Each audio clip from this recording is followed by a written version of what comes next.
Hello. The Hankins question. Hello, my name is Byron Spinks. Welcome to Tuckkwiowhum Village. We're going to do something a little different tonight. So far we've been harvesting a lot of traditional foods and medicines over the last couple of months, and we're going to learn how to make MECE'KW, which is the Indian pudding. And I have a special guest with me tonight. Her name is Marlene Stewart. She's from Lytton First Nation, and she's a harvester and she's a traditional cook. She works at the Stein Valley Skeptical School right now as the head cook, and so she prepares a lot of nutritious meals for all children in the community. But tonight she's going to teach us how to make MECE'KW, which is one of my favorite puddings. So Marlene, if you can explain to us how we're going to make this. Okay, here's all the roots that I have cleaned, and it takes a long time to clean each root. Yes, you have to clean it before it gets dry. Mm-hmm. Yeah. Okay, here we go. Put some in there. Yeah, those in the are pretty boiling small, water.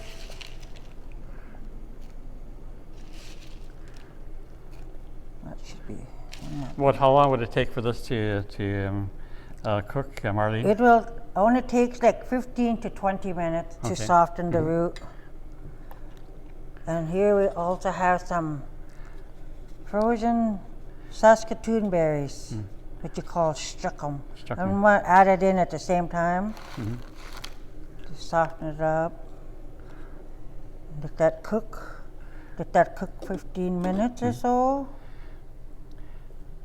So there's other ingredients you're going to put in, Marlene. Can you identify what those ingredients are? Is there? Okay, so you just put in the bitterroot, the kupin, and then the Tuckkwiowhum. It could be either frozen, dried, or canned, or fresh. You just put equal amounts, and then you add a little bit of sugar to sweeten it up a little bit, and then I thicken it up like as you would in a gravy. Just, flour and water. You add that at the last, and then stir it. And where would you pick the bitterroot? My grandmother and my mother taught me to pick it up in Basque Mountain. That's right near Ashcroft Band.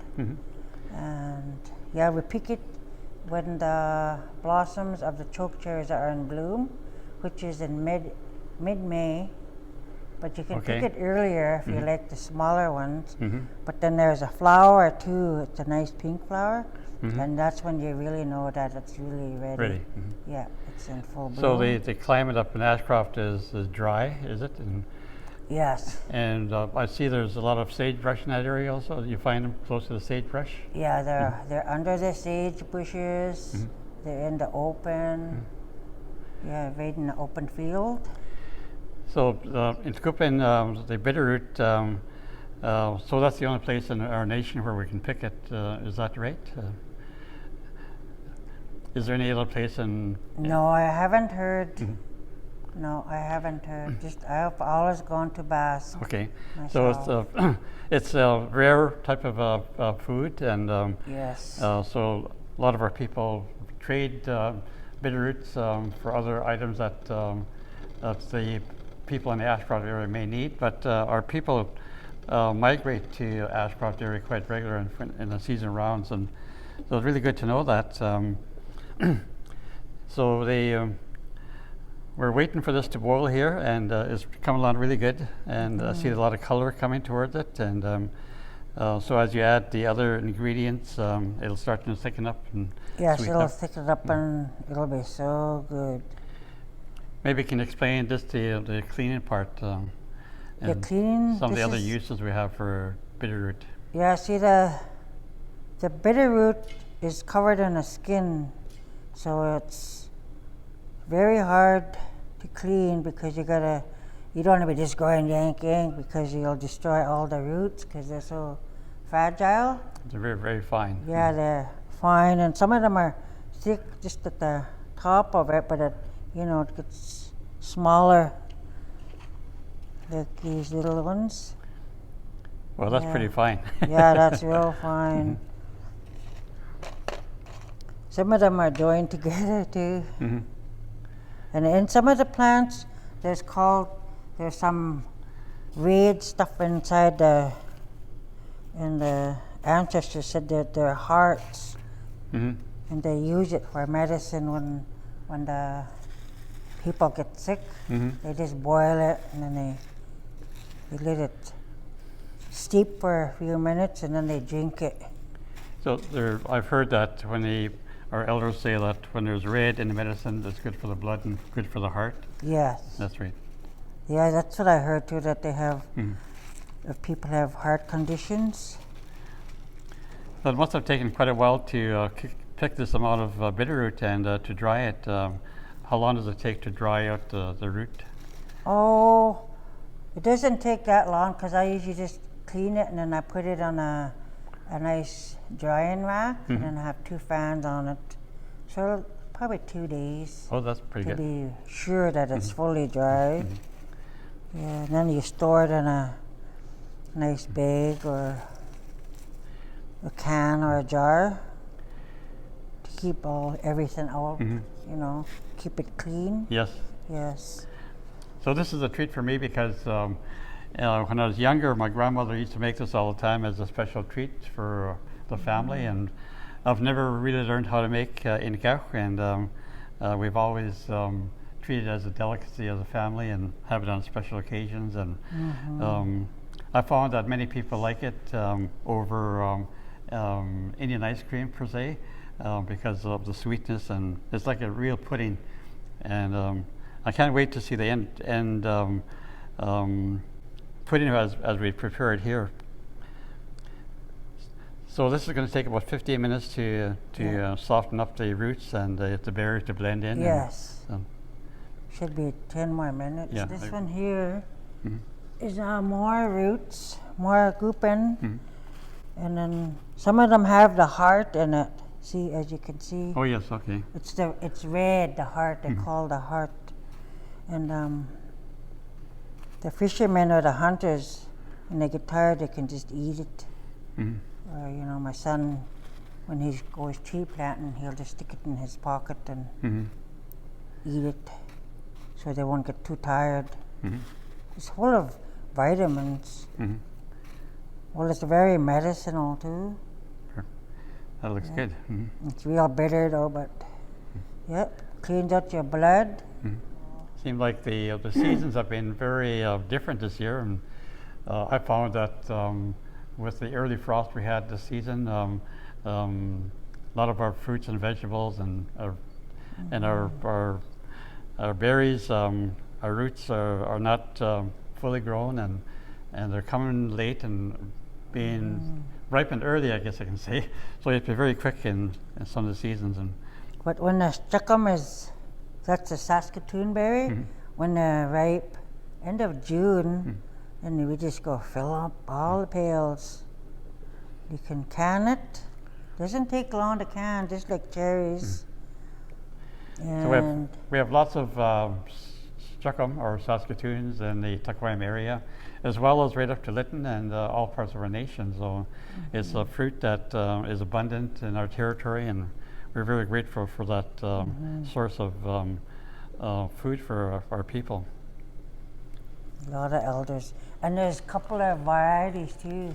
There's one with seeds and then there's one with no seeds. Yeah, Yeah. the tree or the bushes, I guess I can say, the tall ones. Or the seedy ones. Yeah, the seedy ones, and the short ones, they only grow about maybe 6 feet or 7 feet tall, Yeah. And they're bigger too. you get the bigger berries. Yeah. So that's the ones we're always picking. I know where to go for that. Nakaya Creek. Yes. I went for You're a telling hike. secrets now. I went for a hike up there, and in the summer, oh, they're all over. We just stop along and pick and eat them. Stop the Almost bush. like huckleberries. Yeah. Yeah, it's in early June right now, and we're still waiting for the Saskatoons to ripen, and hopefully within a couple of weeks we'll be harvesting Saskatoons. And along with that, we have the black caps that will be coming up fairly soon also, and we look forward to those fruits as the season comes along. So we're going to check out your My cooking.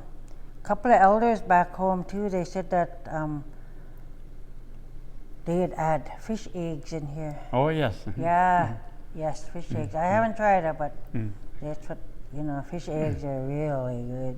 Elders love fish eggs. Well, that looks good. Yeah, so I'll check if it's soft yet. Oh, a few more minutes. Must be those bigger ones like these. Yeah, and we use a gulloch. It's called a root digger, but I forgot mine at home. But it's about this long. It has a handle, so you're not stooped over too much. And you just go like that, and then you get a whole bunch, then you can bend down and pick them up. Put it in a sack. These are some of the other digging roots we have, or digging tools we have. Just a large screwdriver. We just place it in the ground and lift the plant up and take the roots out. Works good with Tattooing, the Indian potatoes also, when we're harvesting the Tattooing. Oh yeah. And this is sort of a broad tool here that we can lift out those larger plants. But there's many types of tools that we use. We can use antlers, we can use hardwood. You can have it at any length to suit your comfort. So it's up to your imagination on what type of tool you can use. And many people use the newer versions, which is made out of metal, which is really easy, and unfortunately we don't have that on hand right now. One of the cautions we have is it tastes so good that you have a tendency to eat a lot, but our elders say you can't eat too much because it expands in your stomach, and just like the flour, I guess it's the flour that's inside the pudding, but it's just a cautionary measure. Probably the root, I think it's the root. Yeah. Because it doubles in size. Yeah. You ever tried eating raw? Eat it raw. Dried. It's going to take some time. If I make a face, that means it's bitter. Okay, I'm going to add some sugar too. Okay, be careful. We get the sugar for you. Yeah. Okay. You want the measuring spoon? Yeah. There you go. I don't know how much sugar to add. I don't think I need to add that much.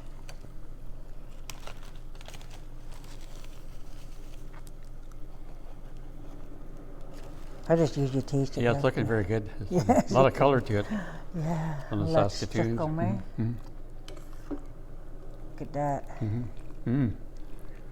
Almost looks like shrimp. Yeah. Yeah. Seafood. I'll check that. Stein Valley School students went on a day trip up to Bass. Ashcroft? But I am a cook, so I have to stay back all the time. There's over 100 students at Stein Valley School. Okay, I'll slowly add that flour now. Okay. That pan. There you go.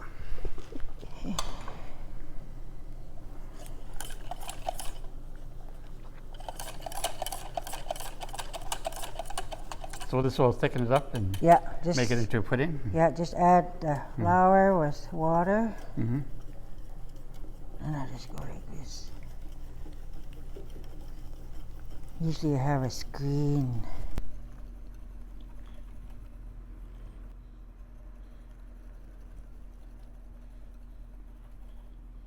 Getting thicker. Now we can recognize the color from my grandmother's pudding. They wanted me to show them how to make it at Stein Valley School too. Oh yes. Yeah. That'll be great for the kids. I said, yeah, I can show you. I do bannock demonstrations for them, but I won't give them my recipe. Your secret recipe. Because I'm a bannock contest winner too, numerous times. Is it best to eat the pudding cooled when it cools down, or would you eat it when it's? Everybody likes it when it's like warm. Yeah. Yeah, I'd like to try it up Stein Valley, see how the students like it. I'm quite sure they'll like it. Yeah. We had a group of English students here at Tuckkwiowhum a couple of summers ago, and we made MECE'KW for them as a demonstration food. And we had them test the Indian pudding, and we had them test the Indian ice cream, and the Tuckkwiowhum drink, the soapberry drink juice, and the Indian pudding came up on top. And Wow. the English students said it reminded them of some of the puddings they have at home in England, and so I was quite amazed at the comments that they were coming up with. And Some people, if they don't have the Stuckum, the Saskatoon, they use raisins. oh yes, Yeah, just raisins. Yes, so when I was growing up, I was with my mom and her grandmother, which was my yaya, and she was always going into town to get groceries or a watermelon for us children, and we'd always ride in the buggy, the horse and buggy, and she'd always have a lunch, like you could call that a lunch, or else she'd have pancakes or French toast or bannock or something, and and then you'd call that a stuckwia. Yep, yeah. Yeah, because as you're going to town, you need something to eat on the way, and we'd have to pick Stuckum. Yeah, and she would send her husband to the store across the trestle and go get our watermelon. Yeah, she said, "You gotta go to town." She didn't speak that much Indian or English, so English, she'd yeah. always say it in In she'd have a hard yeah. time with her tongue. She'd say, instead of oranges, she'd say oranges. Or sausage would be oranges. Yeah, she was really good, yeah. She worked her farm for a long time in Lytton. And she became blind. Yeah. I think I just about done. I see it's come along quite well. There's Yeah.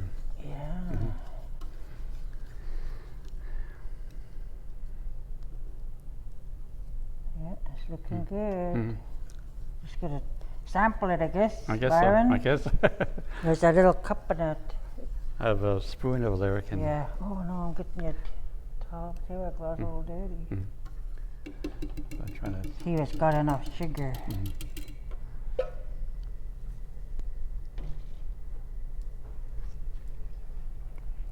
Still bitter yet. Still bitter? Yep. It's pooping. Coming along pretty good. Holy, Okay. this is good. Should have had more Stuckum in there, I guess. Yeah. Okay, let's stir it. Sugar Maybe we'll starts to just add crumble. this. Maybe we'll just add this. Sure. You want me to add it in? Yeah, yeah. Boy, that's gonna be delicious. Oh yeah, now that's looking nice. See? Perfect. Yeah. You want to sample it again? Yes. You see this. I get a Saskatoon in here. Yeah.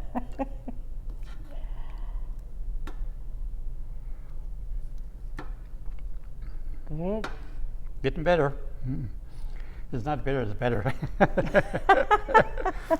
I'll just add all the sugar to it. How was that? Hey? Okay. That's good.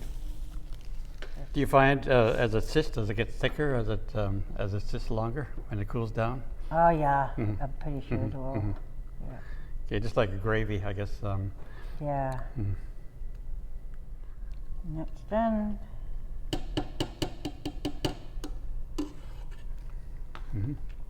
If I can find some.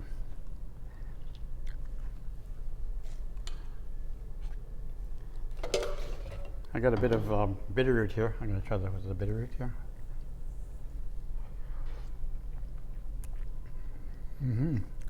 Good. Nice and tender. Yeah. Yeah, all the elders would just love to have that right now, hey? Yep. You'd be standing in line. And another word of caution we should mention is when we're picking bitterroot, we have to dress properly with boots, long pants. Because of the semi-arid climate, it's an ideal habitat for rattlesnakes. Lots of rattlesnakes around, so just be careful. And also the prickly pear cactus. The cactus is really abundant out there, so you can't wear sandals. You got to wear boots. So it's a route that we enjoyed at special occasions. And Marlene, I'm really glad that you dropped by to visit us again, and we'd like to have you back and share some more stories. That I know you have lots of fishing stories. Oh yeah, I have a lot of Marlene's fishing also stories. a fisher. She fishes down at the Fraser River with her dip net and gill net, and her family preserves all the salmon that they can for the winter. I remember when Byron was on the boat, the fisheries boat, and I was on my fishing place, and I had like 4 or 5 huge springs, and they stopped to do a fish scale, and it was getting dark, and I swear I felt like asking for a ride up to town, because where I fish, it's so steep, you have to go up 2 big hills, and then walk like a mile home, and I did it. I was scared, but yeah. Yep. Yeah, some of the fishing trails that we have on the Frasers are so steep. It's very hard to get up and down. Even during hot weather, it's really a challenge for our fishers to. You see that? That's really nice. So good. All that gooping in there. And lots of Saskatoons. That's Yeah.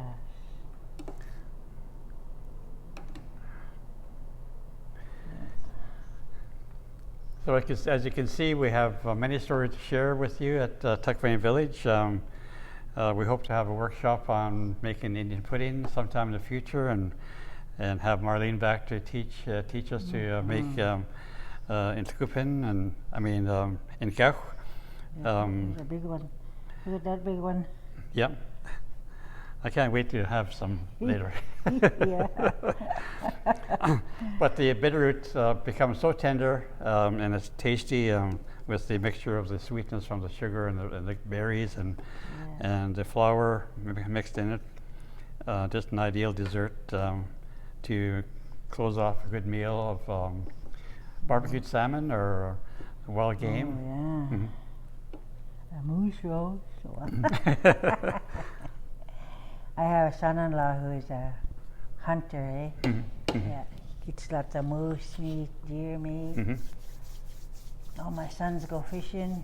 I got arthritis in my right knee now, so I probably won't be able to go down unless it's on an easy spot. Oh yeah. Yeah. I think we're all about that point in our lives. Yeah. So. When my dad was alive, I and my sister, we'd have to wake up at 10 to 5 every morning and go check the net. And that's like, we live in IR18, and our fishing spot is way down past Marlborough. And we'd have to run at 5 o'clock and be back by 10 to 7 before Daddy had to go to work. And he would say, how many? And we were tired. 22, 24, or 18, or something like that. We'd plunk it down in the fish tub and then walk in here and help your mother. We knew we had a can. We knew it was going to be hot. This is all before school, eh? Yeah, we did it every day. One thing I forgot to ask Marlene is that can we freeze it? Have you frozen? Oh yeah, we should be able to. Yeah. Are you going to feed the elders sometime? Yeah, cool it down and freeze it and have it for the elders, and You could just let it cool. You could even put it in ice cube trays. Oh yes. Yeah. And then bake it up, or just get it cooling and put it in the freezer. Sounds good. Freezing containers. Yep, that's the ideal color. That's the color I remember clearly. Yeah. And just like Yaya's MITC'KW, and that's amazing. Thank you, Marlene, for coming. Yeah. And we'll Hope call you you back. enjoy it. So come to Tuckkwiowhum Village in this summer or late fall, early fall, and we'll try and cook some more for you. Hummus. Yes.